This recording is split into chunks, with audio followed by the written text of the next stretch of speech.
And we are live. It is Chris. It is Friday. It is February 28th, the last day of February.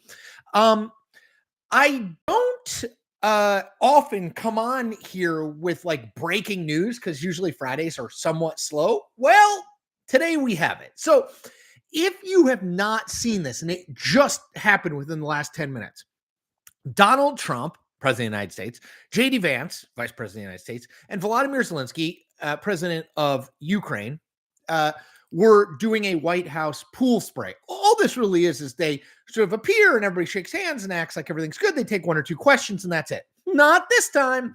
So in this time, Vance said, you know, you should be more thankful to us for everything that you've done. You won't even say thank you. Zelensky pushed back, said, have you ever even been to Ukraine? Trump then interrupted Zelensky and said, you don't have any of the cards. You need to, like, you don't have any cards. You either make the deal or you don't. But that's, I mean, it is stunning. Like these are photo ops. Yeah, I mean, these are photo ops. And yet,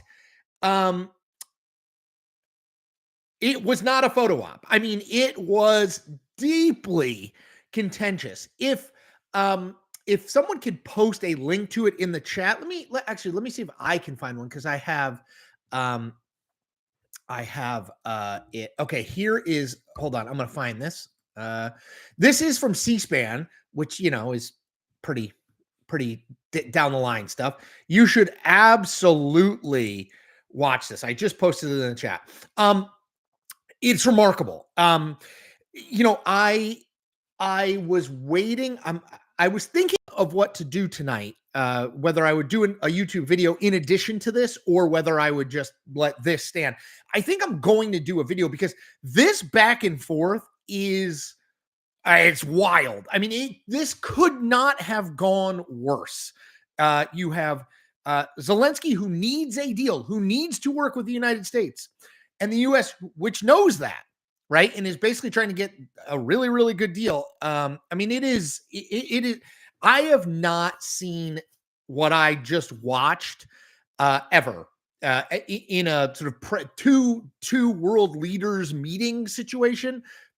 I'm sure they fought in private, but never in public. What will the fallout be? I'll give you a quick preview of what I'll talk about. The fallout will be people who love Donald Trump will love this. People who are very worried about our positioning vis-a-vis Ukraine and Russia will hate this. So, I mean, it's wild. So stay tuned. I will likely do a video just on that later today. Okay, so that's point one on my list of points. I don't usually make a list here, but man, that was crazy. Point two, I am going to create a membership set of tiers for this channel. I'm working it out right now, but I just want to give you a preview of it. I'm going to do it. One thing I'd love from you all is what would you like? What would you be willing to pay for? More videos, more access to me, more live streams? Just let me know what interests you. I'm going to do it. I'm just sort of formulating. Number three, if you don't check out my Substack, which is chriscillizza.substack.com, you should. It's good stuff. It's mostly written content, but you know, it's the same kind of stuff as here. So if you like this, you'll like that. So check that out. And then last thing, always, if you're new here to the live stream, I do it every Friday. If you're new, let me just say a couple things. One, thank you and welcome. Two, I try to take as many questions as I can in about the space of an hour.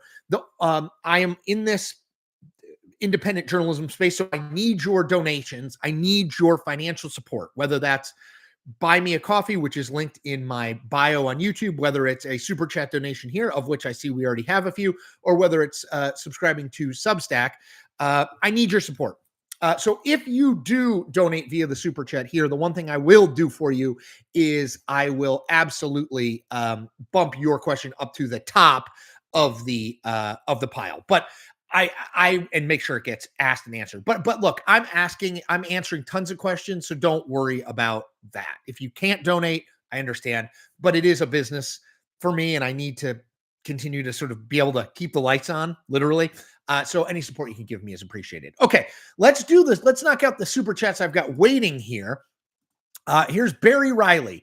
The Russian collusion thing is so muddied. Can you shine some light on it? Love your channel. So it is confusing, Barry, and especially in light of sort of the friendliness that Trump appears to be showing to Russia. So here's what I would say. Let me give you the quick overview. In 2016, what we know is that the Russians actively meddled in the presidential election because they, number one, and number two, they did so to try to help Donald Trump and hurt Hillary Clinton because they thought Trump would be better for their interests. Now, Bob Mueller looked into all of this and he found that. Now, he did not specify whether there had been collusion. So remember, collusion would be the Trump campaign and the Russians work together on this.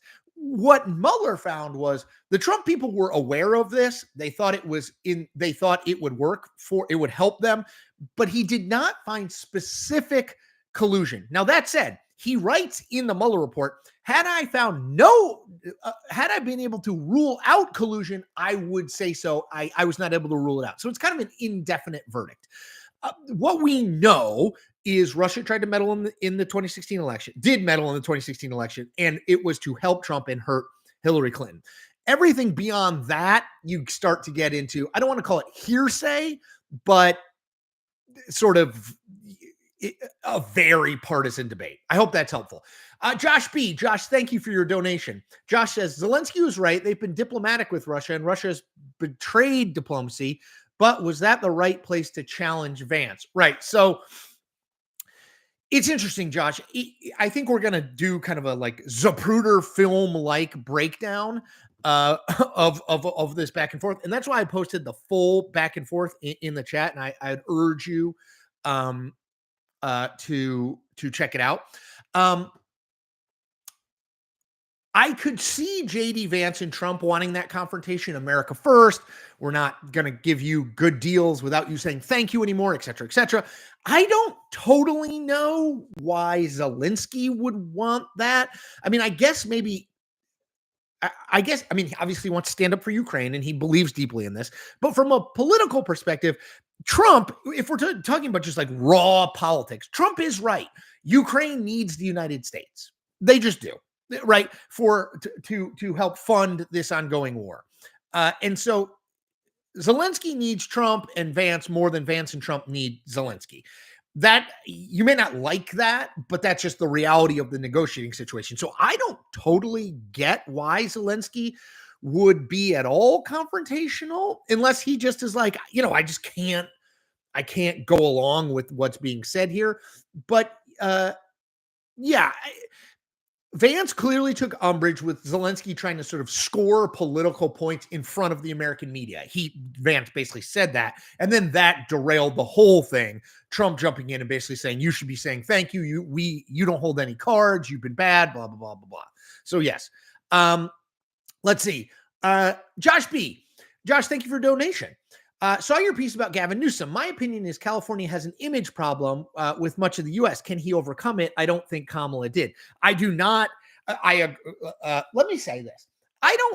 It's too far away from the 2020 election for me to say like he can't overcome it. Okay.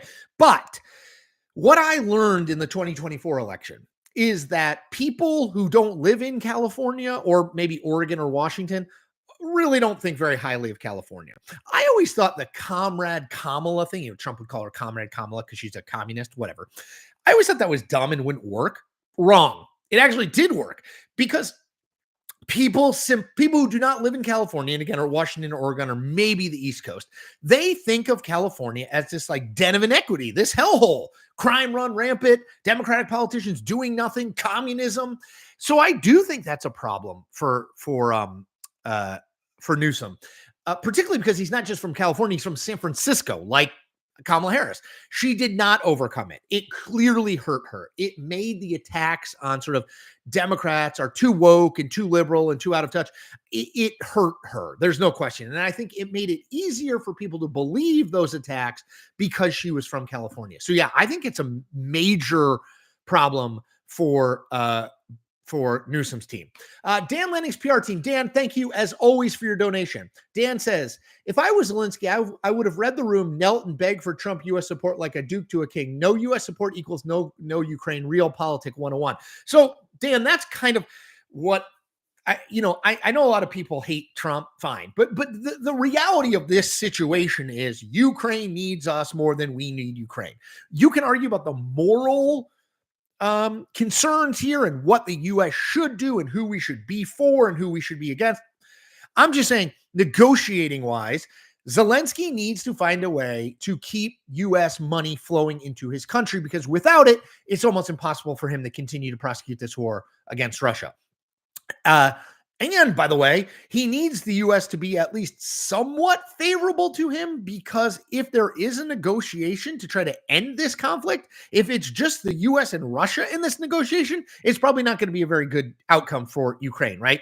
So I don't totally know. I mean, I don't totally know his strategy, Zelensky's strategy here. I mean, my rule of thumb when it comes to politicians is you should never be pissed off in public. You should never be angry. You must rein your emotions in, particularly when you're at this high level, because that is you can't. When we get angry, and we all do, or frustrated, that's when we say rash things. That's when we say things that we might believe, but we probably shouldn't have said publicly. And I don't know. I mean, maybe that's what happened. It's just crazy.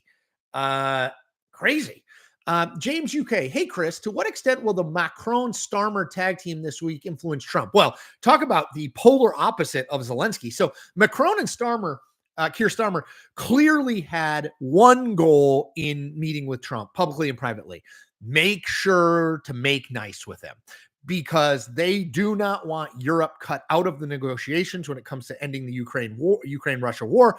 They do not want Europe villainized by Trump. They want to keep relations good. And Macron and Starmer were clearly focused on that. So, man, talk about a difference of sort of a couple days, right? Macron earlier in the week, Starmer, and then Zelensky, radically different. Let's see. Patrick Murray, question: what's your perspective of the measles outbreak in Texas? Do you really see Trump RFK Jr. doing anything about it? It is getting worse by the day. I don't know that. Look, I believe, if I'm not mistaken, this is in a Mennonite community is where it began, and they have a religious belief against vaccination. So while it is easy to lay the blame at the feet of RFK Jr., who, does have a lot of past statements that are very iffy about the effectiveness of vaccines. I call him an anti-vaxxer. He would say he's vaccine skeptical, whatever. Like, I get it. It's easy to blame him. I'm not sure this situation is where he should be blamed. I think there's plenty of other things that he's going to do, to be honest. Luke Growth. Hello, Chris. In your opinion, is Hakeem Jeffries an effective leader for House Democrats? Yeah, I think he's fine. I mean, I think he's the House minority leader. They're not in power. It's hard to be like super effective there, particularly because it's not as though Hakeem Jeffries can say, like, we're going in this direction and everyone will follow him. You know what I mean? Like, it's sort of like he's a voice among a bunch of voices. He is not the voice. So I think he's fine. I mean, I think he's better than Schumer in the Senate. But I don't think Democrats have really found their new leadership yet. Sherry Zimmerman says, thumbs up, ladies and gentlemen, please. Yes, please. We had 260 people on this live. We only have 56 likes. Like it up. It's good for the algorithm. Do it. Julio J. Hey, Chris, what do you think is the most pivotal decision the Dems need to make this year in preparations for the midterms next year? It's all message and then message discipline. What do they talk about and can they stick to it? I think it's been very shaky from Democrats so far. I've said this, the focus on USAID, while I think morally it is important to have something like the USAID, and I think they do a huge amount of good work, fighting over an organization that no one has ever heard of and that gives foreign aid in the billions to other countries, most Americans don't want that. So I think that's a dumb fight. I wrote about in my Substack this morning, here's the fight that Democrats should want to have on a message front. The economy, stupid. Inflation, prices, and the overall economy. All of those things, people are losing faith with Donald Trump. People think that things are not better. They think inflation is way outpacing what they earn. That's a place where Democrats need to fight. If I were them, latch onto that message and talk only about that. I don't I don't know if they will, but that's what they should do. Jack Moon, let me just read a few things here about responding to the to the press conference we just saw. Actually, it's not even a press conference. There is going to be a press conference, and that's going to be incredibly contentious. But in reaction to the pool spray, um, let's see.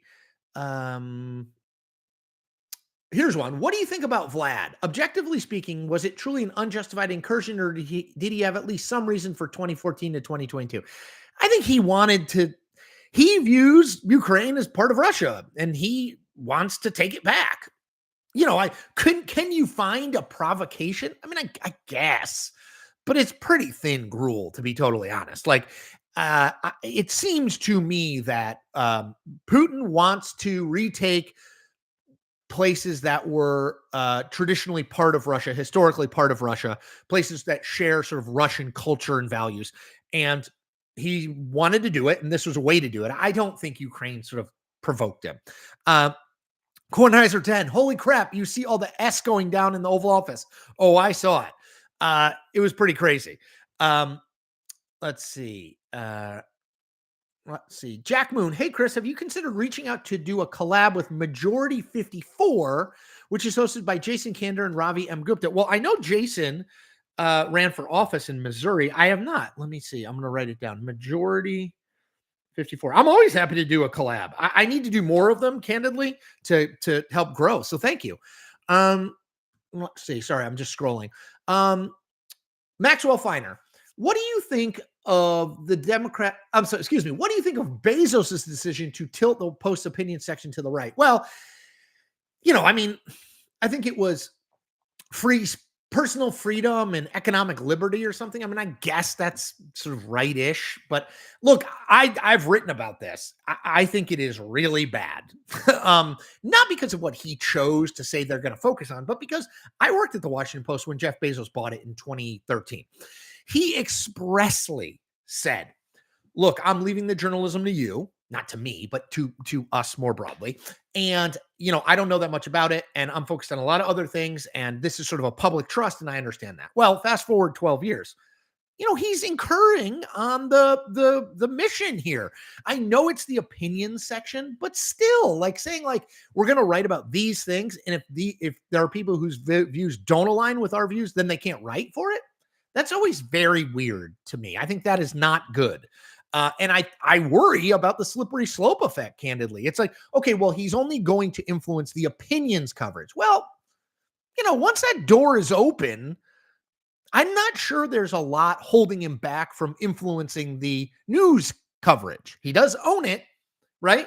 We've seen what Patrick Soon-Shiong is doing in the LA Times, right? So I think it's a dangerous thing. And again, it is, and I will get on my my soapbox. It is evidence of why independent media is where you need to go. Okay. These legacy media brands, they're owned by billionaires and huge corporations. They are focused on making money and doing the things the billionaires want and are interested in. I am focused on, yes, I have a business. I need you to donate. Otherwise I can't do what I do, but I don't have any boss. I don't have any corporation telling me what to do. I'm not owned by a billionaire, and I'm not currently a billionaire, just in case you were wondering. So this is why you need to support people who are going to tell you how it is no matter what, whether you like it or you don't, whether you want to hear it or you don't, without fear or favor. It's really, really important now more than ever. Look at countries that don't have independent and free media. Not great. Okay. Sorry, soapbox. Vladimir, not that Vladimir. What do you think the Democrats' message to voters will be in 2028 if Trump does a good job? Well, I mean, that's a good question, actually. If he does a good job, that's hard to define. I guess that would mean like he has approval ratings that are in the 50s or higher, which is a little hard for me to imagine, but not impossible. I think they will try to put the Trump era behind them. They will talk very little about him, and they will talk about sort of the Republican Party going forward. Look, I have said repeatedly, Democrats spend too much time focusing on Donald Trump. They need to spend more time focusing on their policies, what they would do. Not just, hey, can you believe this guy? That is a mistake strategically. Kamala Harris made that mistake. Hillary Clinton made that mistake. Democrats should not make that mistake again. Whether you think Donald Trump is gross or not, the obvious response from the independent, unaligned voter, they don't care about that. They want to know, like, what can he do for me or what can she do for me? Brad David, thank you for your donation. Brad says, who do you think is a dark horse for 2028 on the Democratic side? I got a great one for you. Raphael Warnock, senator from Georgia. Warnock, I think, is a little undervalued right now. You know, we're talking about all the governors like Whitmer and Newsom and Shapiro and Pritzker, Andy Beshear. And it is a little harder to run from the Senate than it is from as a governor. The Senate, you cast too many votes. It's complicated. It's hard to explain to people. When people say, why is it hard to run from the Senate for president? I always point to John Kerry in 2004. Remember, I voted for it before I voted against it about Iraq. The issue there was he had voted for this like procedural thing and then voted against the final bill. Like his explanation was terrible, but he wasn't wrong. And it wasn't like a huge flip-flop or anything, but it was presented that way. So Warnock, it's always problematic because you're voting a lot in the Senate, but I think Warnock has a significant skill set. He's extremely charismatic. I think he can speak to people of faith that Democrats have struggled to speak to. He's African-American representing a swing state. I don't know. I think if you're looking for a dark horse, that's where I look to. Ahmed Hindawi. Ahmed, thank you so much for your donation and not even a question. I mean, that's so kind of you. Thank you. Let's see. Just going through. Dan W. JFK topic. Did you see Clint Hill died this week? He was the agent who jumped on the limo in Dallas. I did. If you haven't read his book, 5 Days in November, it is a must. Really interesting guy. I did see that. And as you all know, I am super interested in the JFK stuff, having been to the 6th floor museum over Christmas.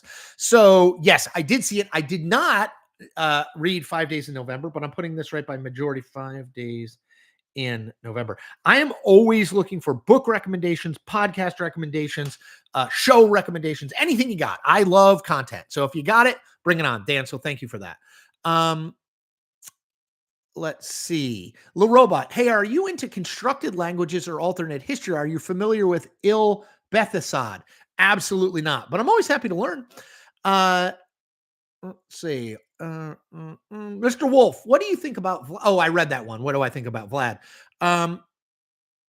Tammy Cochran, the live feed of Zelensky at the White House right now is one of the most embarrassing things I've ever seen a president and VP engage in. I'm about to throw up. Did you watch any of it? So yes, I know, Tammy, I know you asked that question before I started talking. Yes. And again, I think this is going to form a deeply polarized response, right? People like Tammy, who my guess is don't like Donald Trump, are going to say, I can't believe he did this. It's so embarrassing. He's siding with Russia. This is terrible. People who like Donald Trump are going to say, someone finally stood up and said, give us what you owe us. That we are not just a piggy bank where you take money out of. We're not an ATM machine. So it's like, it's really hard, I think, because this is sort of what Trump promised, a much more muscular foreign policy. It's awkward. It was awkward watching it, no question. But this is what he promised. So the people who voted for him on this are going to love this. I've already seen it online. The people who didn't vote for him are going to hate it. And then what does the middle look like? I honestly don't know. XPFC Wintergreen, thank you for your donation. XPFC says, Chris, Trump has issued a truth after that crazy presser that deserves immediate attention. All right, let me go to Truth Social. Obviously, I have Donald Trump's Truth Social bookmarked. Here we go. Okay, Donald Trump. Okay, here is what he said. Quote, we had a very meaningful meeting in the White House today. Much was learned that could never be understood without conversation under fire and pressure. It's amazing what comes out through emotion, and I have determined that President Zelensky is not ready for peace if America is involved because he feels our involvement gives him a big advantage in the negotiations. I don't want advantage. I want peace. He disrespected the United States of America in its cherished Oval Office. He can come back when he is ready for peace. Yeah. So, I mean, that seems like the peace conversation is now, the negotiations are now off, or does Trump meet with Putin alone and Zelensky's not a part of it? Again, I'll say what I said at the top. This is something you will not see. We have not seen in diplomacy, which is like a public fight between actually three, Vance, Trump, and Zelensky, three gigantic political figures. I don't get it from Zelensky's point of view. I get it in a moral sense, but not in a realpolitik sense, which is you need the U.S. You need them if you want to continue to the war against Russia. You need the money and the materials that the U.S. is providing. If you want to end that war, you need to be involved in those conversations. So pissing Donald Trump and J.D. Vance off doesn't work for either of those goals. Again, you can say, well, morally it's wrong. I'm not disappearing. I'm not getting into that space. I'm saying if you are Zelensky and we are dealing with the real world and how this stuff works, I do not get why he did what he did. Let's see. All right, I'm going down. Here we go. Paul Olson says, is it possible for me to be any more embarrassed and ashamed of my country? Again, I assume, Paul, that's in relation to the Trump Vance Zelensky thing. You're going to get very divided opinion on this. I guarantee you. Michael Gates, Chris, can you honestly say you've seen something this level of political crazy ever before, first Trump administration included? I've not seen something like we just saw, which is that back and forth. I mean, that is wild. I mean, like anyone who spent any time in diplomacy is like, I cannot believe that just happened. Like it wasn't fighting between the staff in private or even fighting between the principals in private. It was fighting between the principals in public. And then Trump afterwards saying, Zelensky's not interested in peace. Peace negotiations are off. XPFC Wintergreen points out there's still a Zelensky-Trump press conference yet to come. Oh, man, I wonder if that's going to go forward. Holy moly. RSS, be sure to hit the like button, everyone. Yes, hit the like button. Thumbs it up. Jack Moon, place your bets on how long it takes him, I guess that's me, to say his mission statement, umpire at the plate, etc. You know what? Just for that, Jack, I'm not going to say it. Andy Smith, Chris, in honor of Gene Hackman's death, what's your favorite Gene Hackman movie? Easy. Coach Norman Dale, Hoosiers. Incredible. I mean, I can't believe that role is overlooked by all these film snobs who are like, well, the French Connection, blah, blah. Yeah, the French Connection, the Royal Tenenbaums, those movies were fine. They were great. Whatever. But Hoosiers, Coach Norman Dale, troubled coach, finds his way to a small town. Jimmy Chitwood, I'll make it, run the picket fence at him. Dennis Hopper's finest hour. Mr. Wolf, you're unbiased, but do you think the rise of independent media could increase polarization given that most people tend to be ideologues? Yes, and it worries me because you know what, Mr. Wolf? The easiest thing to do is to get people to give you money as a content person if you tell them what they want to hear. So people like to have their views affirmed. Breaking news. They want to be told that their worldview is correct. They don't really want to have their worldview questioned. They don't want to acknowledge that the other side might have some good ideas too, and that their side might have some dumb ideas and some bad people. And that's the space I'm trying to occupy. The problem is that space is not as lucrative because saying Trump is the worst or Trump is the best, you get the people who think Trump is the worst or think Trump is the best to support you financially. That's not me. It's not what I can do. I'm not going to say the balls and strikes thing, but that's just not what I do. I'm an independent news creator. You know, I've sort of always been in that space. Now I'm kind of on my own, but even when I worked for mainstream media, that was sort of what I did. So yeah. SD guy 1234. Hi, Chris. I love you. Well, Brandon Ives, Chris, Senator Kennedy has recently been speaking about the need to end funding of PBS and NPR. There may have been a need for public broadcasting in the 60s and 90s, but what do you think about now? I don't know. You know, I haven't put look, I would generally say I'm not in favor of getting rid of journalist jobs. Yeah, I mean, I think it is important, particularly people who are trying to do the work of capital J journalism. I'm not a big fan of getting rid of them. So I don't have a particular thought on PBS and NPR other than I want reporters to have jobs because I think what we are doing is really, really, really important. Yeah. Paul Olson says, does Zelensky have to get on his knees and beg in front of live cameras? Well, he's not going to do that. And I'm not sure that begging on his knees now will work. I mean, he has made his bed here, man. He has made his bed here. Andy F. Andy, thank you so much for your donation. Andy says, hey, Chris, longtime viewer and reader since you're on CNN. I remember those days. Do you see a significant anti-Trump faction emerging in the GOP if he gets more unpopular? No.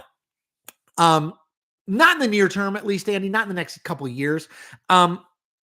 If he's in the 30s or 20s in terms of popularity, it gets a little bit easier, I think, for Republicans to jump ship. I will say, though, right now, Trump's situation is he's in the mid 40s in terms of approval. More independents and Democrats, obviously Democrats, but independents disapprove of him than approve. But Republicans still very much approve of him. So that's the issue, right? It's like people look at his approval rating and they're like, oh, it's not as good as it once was. Sure, I think that's true. The problem is, look at where it's still good, and it's still good among Republicans. And so that means that there's a disincentive for Republican elected officials to break with Trump, even if he's not super popular in the general electorate, because he can make your life really complicated among Republican primary voters. I hope that makes sense. Let's see.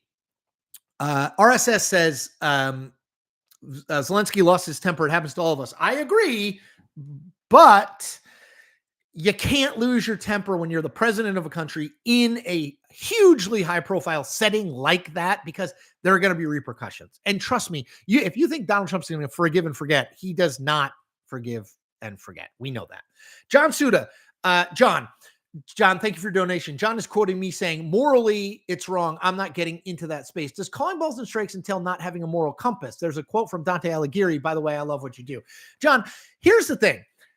I am trying to, as much as I can, I am trying to say, here is the situation, here are the facts, here is the analysis, and here's where I think this is going. I'm trying not to be like, this is good or this is bad, unless we are talking about like, okay, murdering someone is bad. I've said this before. I think bullying and Trump's tendency to bully is not great. And there's a little bit of that in here. But I'm trying to say, this is the situation. Let's analyze it for what it is and for where it's going. Because while you can say, morally, I think this is wrong, there's lots of people who are going to say, we need to stand up for ourselves. We've been, like, morally, this is what we should do. My moral compass, yes, I absolutely have one. And yes, I think, it's not like I'm going to be like Jeffrey Epstein. Who knows? Could be good or bad. No, I mean, it's clearly a terrible person doing terrible things. Harvey Weinstein. Yes, but I think it's easy to be like, only moral people say that Donald Trump is terrible. If you say that he is doing some good things, you're immoral. That's not where I'm getting into. Kennedy Ivy said, just watch the Trump and Zelensky thing. Super unhinged, LOL. In what regard? All of them? Zelensky, Trump and Vance, both? Yeah. DB says, people think California is Los Angeles. It reminds me of my favorite. Hold on. I'm going to find it because my favorite, I think of this all the time when I think of, what people think of other people. Hold on. Like who don't live near them. It's an Annie Hall quote. Hold on. It's a Woody Allen quote in Annie Hall. And now I can't. Okay, here it is. Sorry, it took me a minute, but it's such a great quote. Woody Allen, Woody Allen, talk about morally cloudy. But here's what Woody Allen says in Annie Hall. Don't you see the rest of the country looks upon New York like we're left-wing communist, Jewish, homosexual pornographers? I think of us that way sometimes, and I live here. I think that's how people think of California. Like when I think of how people think of California, it's kind of like that. Bill Reed says, I'm tired of people bashing California. It's a wonderful state. I live in California, and there's very little crime where I live. It's a giant, wonderful state. I totally agree. Bill, we are not talking about what California actually is. We're talking about how people who don't live in California think of California. Pam O'Fallon. Chris, how long do you think this DOGE experiment will last, and what will be the long-term effects? Will they continue to slash and burn, cutting essential personnel and have to rehire? Yeah, I think they will do some of that. I mean, Elon Musk has basically said, like, look, we're going to make some mistakes. Like we got rid of the Ebola prevention people and we brought them back. I think it will continue for months. I mean, I think they're going to try to go through every department of the federal government and slash. I don't see why they wouldn't or what would change right now. Matt Farrell, how did your friendship with Tony Kornheiser begin? Great question. So I went to Georgetown, humble brag, And I listened to Tony's show, which was on like terrestrial radio. No, is that, yeah, regular old radio back then. And I had a friend named Mark Stern who I kind of got to know, and he was producing for Tony. And one time he was like, "Hey, why don't you come in and like do the show with us? We'll talk and shoot the stuff." And I did it, and Tony liked me, and the rest is kind of history. Look, people who are on the show regularly are on the show regularly because Tony likes them. If you only hear a person one time and they're never on again, it's because Tony didn't like them. It's not complicated. But yeah, he is a friend, a mentor, a friend, a guy who I think is just, he's been incredibly good to us, to me. Z Cobb, we promised to support Ukraine. Well, here's the deal. I think, and again, I'm playing devil's advocate here. I'm not saying this is right or wrong, but I think a lot of people say, well, we gave them $350 million. We have supported them. At some point, that support comes with some ties.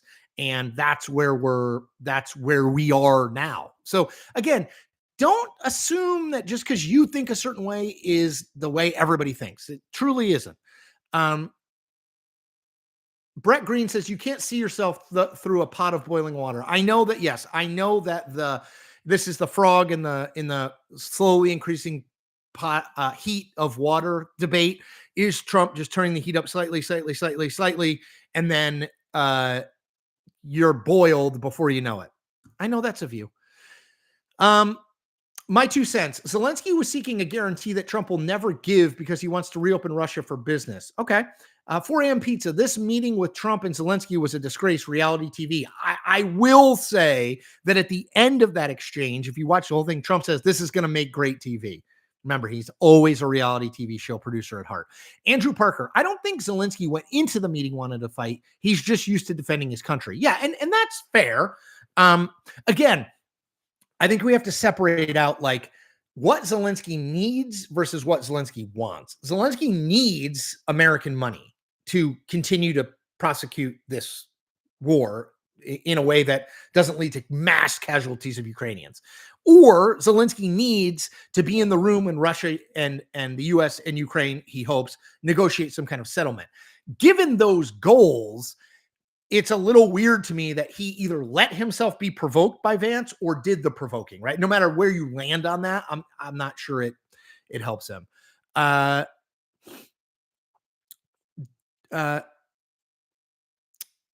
Jeffrey Long, what are key opportunities to flip or narrow the Senate for Democrats? Tillis comes to mind. There aren't a ton, if I'm being honest, Jeffrey. So there are 20 Republican seats up, but 19 of them are in states that Donald Trump won. So there's not like a lot of obvious ones. The one seat he didn't win is Susan Collins in Maine, and that's going to be a major target, particularly if Collins retires. But I think she's going to run. But either way, that's a major target. But the other 19 are tough. Tillis is definitely the best of those options, particularly if the former governor, Democratic governor of the state, Roy Cooper, runs. He's popular, moderate, and I think would be really competitive because North Carolina is competitive. Trump won it, but it was competitive. Beyond that, it's tough. You got to find like an Iowa or a Kansas or a Texas or a Nebraska. None of them will be easy. Let's see. Brett Green, do you think Andrew Cuomo will win the New York City mayor's race? I think he's going to run, and I think he probably will win. Yeah. I saw somewhere yesterday that they were reporting that Andrew Cuomo is being talked about as a 2020 candidate for president by some Democrats. And I joked, are those some Democrats named Andrew Cuomo? I don't think he is going to get there, but I do think he will be the mayor of New York.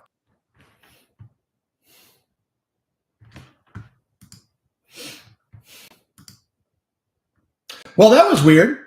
Hold on. Let me see if I can change my camera. Share screen, edit. Hold on. I'm trying to change my camera. If I can't, I'll talk over here. Okay, here we go. We're going to go over here. That was strange. I don't know why it crashed, but it crashed. I hope everybody is back in or around. But that was strange. Let me see if I can move over here. Okay, I'm doing this. Hold on, people. I hope you're still with me. Okay, sorry about that. I have no idea why that crashed. It just crashed totally out of nowhere. Let's see. I'm just reading through all of this. Gosh, there's a lot of back and forth over this. Okay. Let's see. Thanks for the chat. It says, asking Ukraine instead of Russia to pay reparations to the U.S. for war costs is like being forced to give up half your household income to the police for stopping the robber murderer. Yeah, fair enough. Mr. Wolf says, let Europe deal with Ukraine. That's not our problem.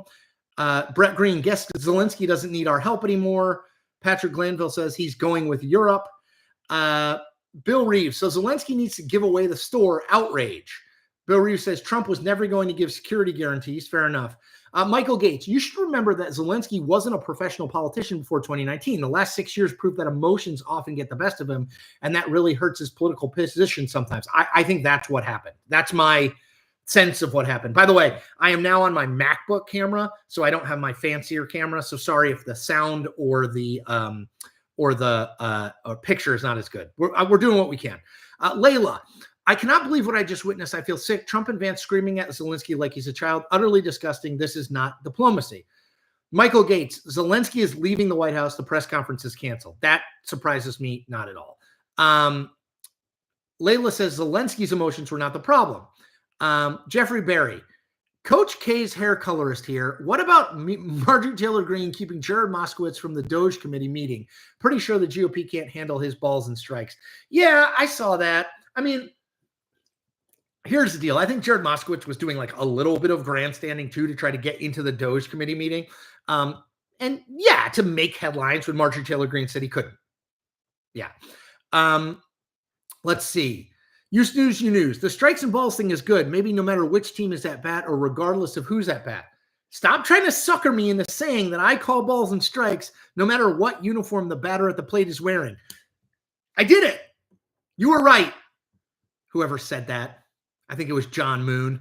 Dr. Banana, this is Pollyannish, but as you said before, Trump loves a redemption story as they make good TV, so maybe Zelensky still has a chance. That is true. Trump does love that. Now, I do think there would have to be some level of groveling by Zelensky because Trump will view what Zelensky did as kind of, outrageous. But you are right. He does love a good comeback story. He loves a second chance. Dan W., Dan, thank you for your donation. Don't want to go down an outrage porn path, but can you talk more about the people under Trump? Stephen Miller scares me. Sorry to be negative. That's fine. Stephen Miller his title is something like vice chief of staff or assistant chief of staff. He is hugely influential, particularly on the domestic agenda of the president. I think he's the most important person in the White House other than Donald Trump. And he has some very, what I would call is outside the mainstream views on things like immigration in particular, but on other things too. So he is very, very influential, Dan, and I think you are right to sort of flag that. And I always tell people to keep an eye on any coverage of him. John Suda says, I think appeasing Putin, sucking up to him is immoral. Sam Schmidt, will these sort of transactional politics end up the same way as how short-term profit seeking can hurt or destroy companies? We'll see. I do think, Sam, I think that's a fair question, right? Because I think it's like, yeah, we can sort of get things from countries we're stronger than right now, but like, will we need them at some point? And when we need them, will they be there or not? And I think that's a really, really big question. Elaine H., thanks for all you do. I proudly support independent journalism. Thank you, Elaine. Anyway, question for you. Are you supporting the economic blackout today? What is your thought on this type of protesting? No, I'm not. I understand people who do, but I'm just not an activist. I know people struggle with that, but I'm not that guy. I'm just not an activist. I'm a guy who covers this stuff. I'm not someone who takes part in it. You can criticize that. I understand. It's fair if you want to do it. You have every right to do it, but that's just who I am. Hold on. I'm going to clean the screen. Maybe that'll get it a little better. I hope that helped. This is, I'm just so you know, I'm triaging because obviously we had a collapse there earlier. Let's see. Nicholas Wood, has anyone asked how much World War II cost us? World War III will cost way more, I think. Yeah. You know what's interesting is Trump said to Zelensky, do you want World War III or do you want to make a deal? I thought that was interesting that he invoked that. Michael Stravelli, Chris, the 350 billion is a false number. Trump keeps repeating it's less than half that. Okay. So let's just say it's 150 million. Just to the earlier question, it was we said we would support Ukraine. I think lots of people, particularly Trump-aligned people, are going to say, well, we did support him. Let's say it was 100 million. And thank you for the fact correction. I appreciate it. Let's say it was 100 million. They'll say, well, we give him $100 million. So anyway, $100 billion, excuse me. John Suda notes it's not 350 billion. It's more like 100 billion. Supporting Ukraine is in America's interest. It's not altruism, far from it. Fair enough. Kim Davis said he wouldn't kiss the ring. Yeah, I think there was some of that. Zelensky didn't want to kiss the ring. But here's the thing. Sometimes you have to kiss the ring, right? Like in the business world, like, yeah, if your boss says something you don't really love, are you like, no, I quit on principle? Not usually. Most times people are like, okay, I guess we can do that, right? Like, that's kind of how the world works.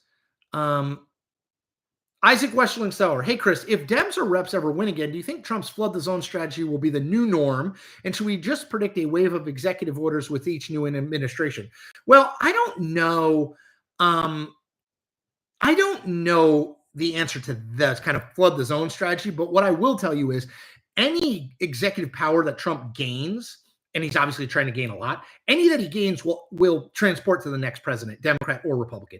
No president is going to say, oh, I have too much power, let me give some away. So I don't think Trump cares about that because Trump is focused on Trump, right? And doing things that he thinks make it more likely he'll be a consequential president. But I do think there is a boomerang effect that will impact presidents of both parties down the line and both political parties in general down the line. Ben Padavina, I've seen some in right-wing spaces say that Josh Shapiro would be the toughest opponent for Republicans in 2028, but won't make it out of the primaries due to his religion. Is that a legitimate issue?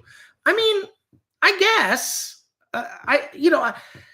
Do I think that Kamala Harris didn't pick Josh Shapiro because he's Jewish as VP? I don't think so. I mean, sure, like we haven't had a Jewish president. So until we have one, there will be some questions, just like with Kennedy, there were questions about a Catholic president. Just with Obama, there was, are we ever going to have a black president? We still haven't had a female president, et cetera, et cetera, et cetera. But like, I don't think that's going to be disqualifying. I could be wrong. Vasyl Demyanov, never donated to YouTube Livestream. Can't see how to do it now. I would like to. Been watching Chris since the point. Really insightful in American politics. So if you hit super chat, it's a little $ where down there in a box. It says show your support for Chris Cillizza. So feel free to do that. And here's someone who's learned how to do it. March. Thank you, March. Hugely kind donation. I don't like that we Americans are using Ukraine as hired gun as if they are fighting for us. Ukraine is fighting for themselves. It seems Ukraine's fate is sealed and Trump and Putin are already counting the wheat and lithium. There is an element of that. But again, if you are Volodymyr Zelensky, you need to ensure that you're in that room, right? You need to get in the room with you, have Ukraine sit at the table along with Russia and the United States. Or you need to have the United States be continuing to support you militarily and financially. You can't piss the U.S. off, even if you think you're right and they're wrong, because they do hold the cards. It is Realpolitik. I know people like to hear that, but like that's how the world works. And so I don't get it. Let's see. Nils Lindeblad, you look fine. Oh, thanks, Nils. Stephen Lafferty, sound and vision are fine, Chris. I'll take it. Tim, that. Europe isn't ready yet, though. It's only really the UK and France with any military to speak of. Germany hasn't been allowed a military for obvious reasons. It needs a few years to build up. Right. So that's part of the issue, right? Like, if the US isn't helping, Europe is not necessarily in a position where they can help. And then Ukraine can't conduct the war. They don't have the money or the material, the military material to do it.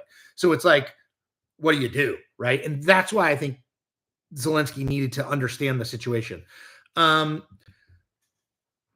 New York says, no deal. This guy comes here with an attitude. Again, I think that is that's going to be, and Robert, I know you're a Trump guy. That's going to be a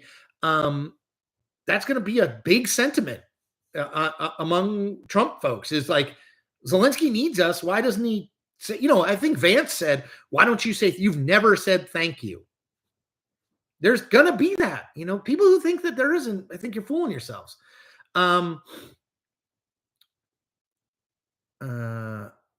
Michael Gates, how do you think Republicans will react to what happened today? To the extent they will react, Michael, I think they will be supportive.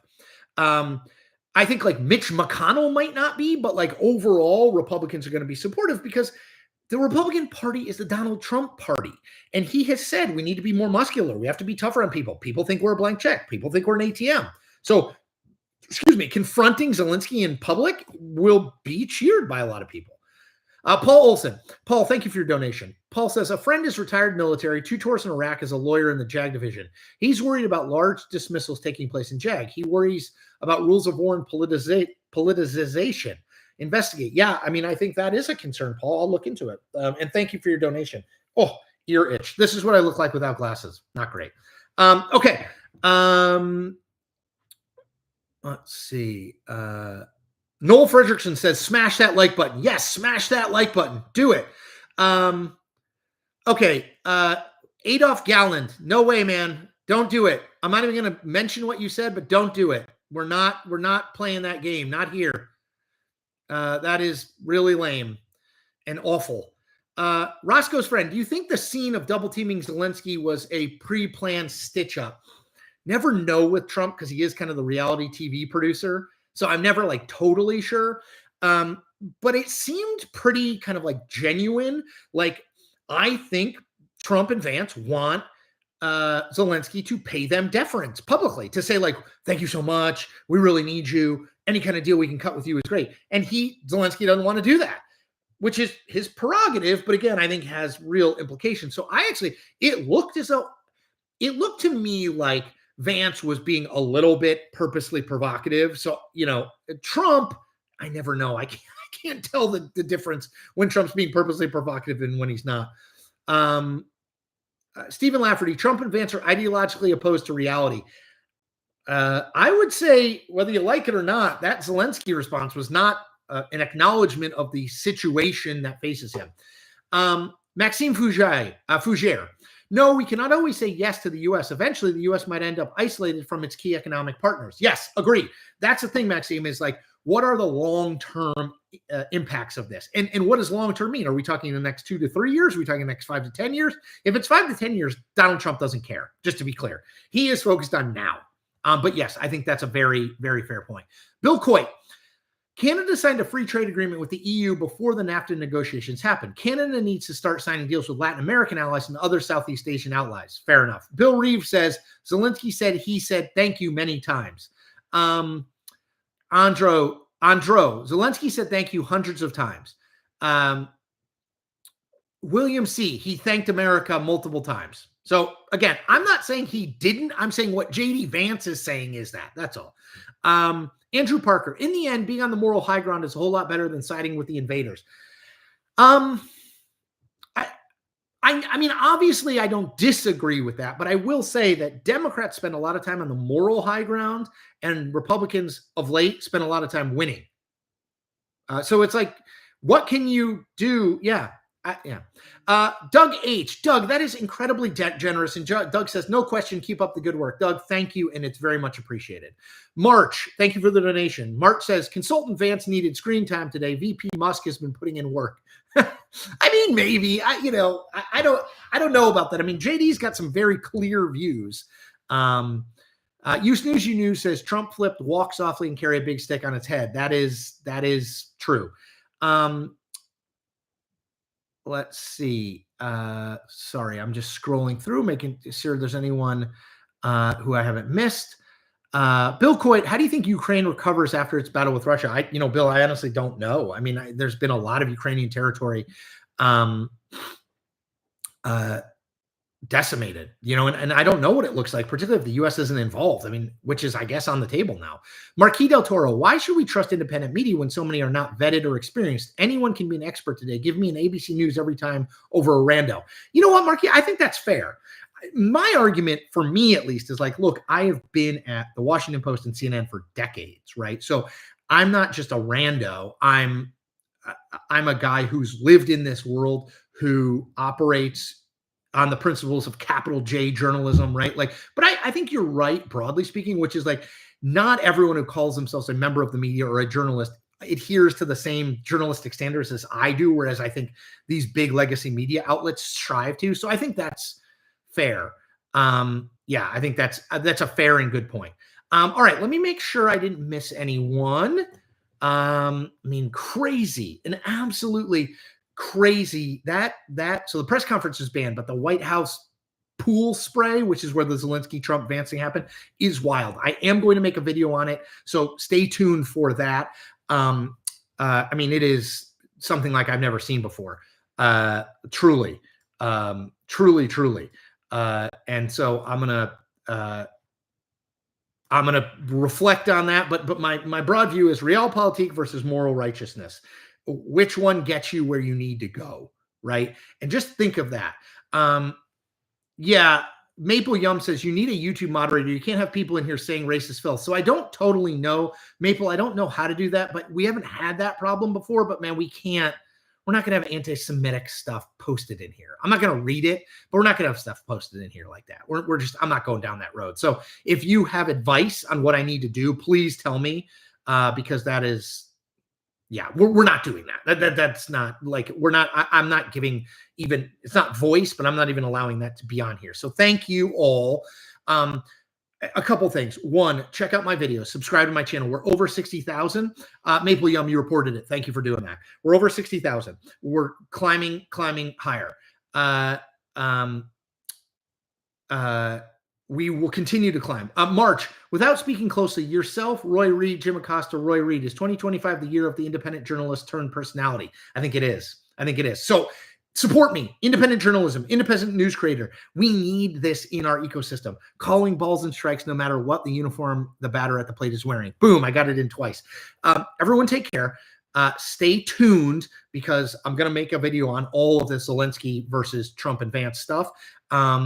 Again, Adolf, please stop. You are going to be banned. So anyway, take care, everyone who is not Adolf Galland. You really, really awful. So everyone take care and be well. Thank you.